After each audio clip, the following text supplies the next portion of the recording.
Trailer for the new Robert Rodriguez grindhouse thriller Machete is out exclusively on Ain't It Cool News, and it has a special message for Arizona. This is Machete with a special Cinco de Mayo message to Arizona. They called him Machete. $70 a day for yard work. 100 for roofing. Get in. 125 for septic. Have you ever killed anyone before? As you know, illegal Americans are being forced out of our country at an alarming rate. For the good of both our people, the senator must die.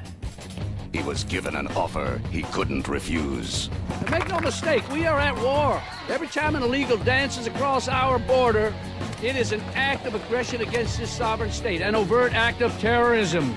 Set up, double-crossed, and left for dead. You think what you do is right? Taking your brothers and sisters in? Deporting them back to their own personal hells? It's the law. There are many laws. You want me to help you kill all these men? Yes, bro. I'll see what I can do.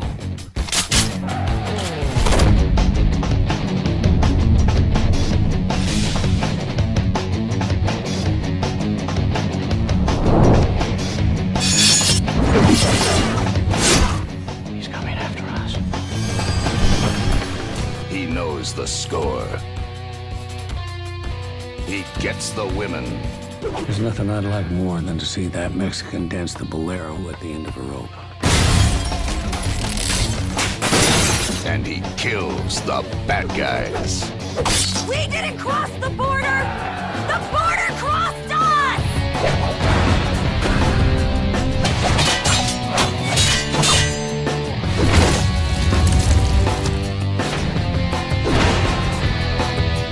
Well, this cucaracha's got AK-47s and he's laying waste to everything that gets in his fucking path. But they soon realized they just fucked with the wrong Mexican.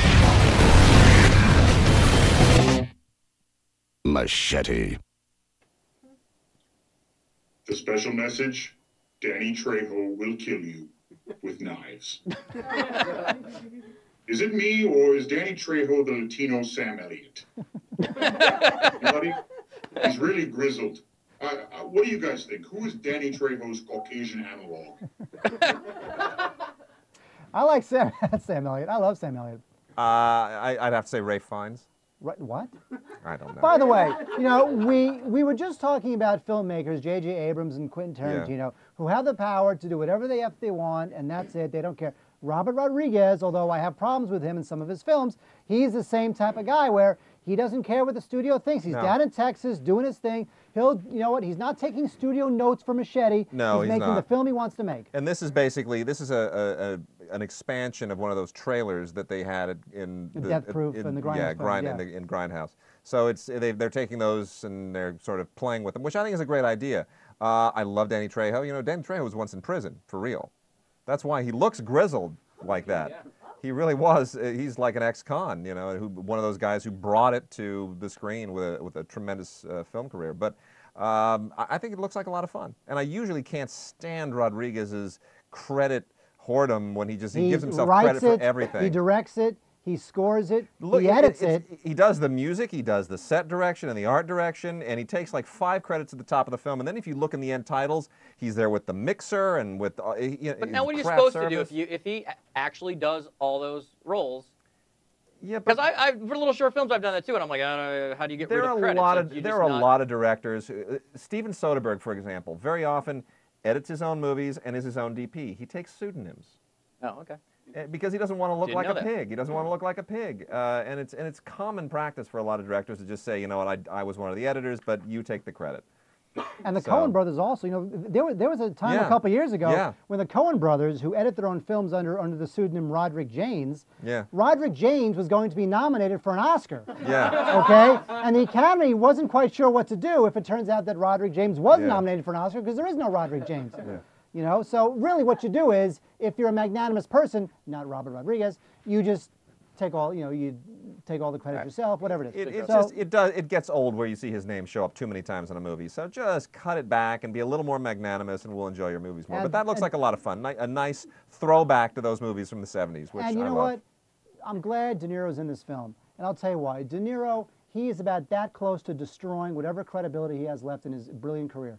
And I think he should be doing films like this. I think that's okay. Yeah. I'd rather see him do this, which is like, I'm going to hook up with some really cool young director who does interesting films, than do Righteous Kill or Rocky and Bullwinkle. Yeah. You know, so I like the fact that De Niro's in this film. I Chad, agree. do you like the fact that De Niro's in this film? Be honest. I love it. Yeah. Down De Niro. What else you got? Well, lastly, Star Wars voices are now available for TomTom GPS devices. The voices include Han Solo, C-3PO, Yoda, and Darth Vader.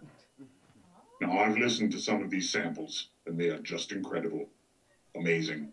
In particular, the Darth Vader voice is very, very, very, very, very, very, very, very good.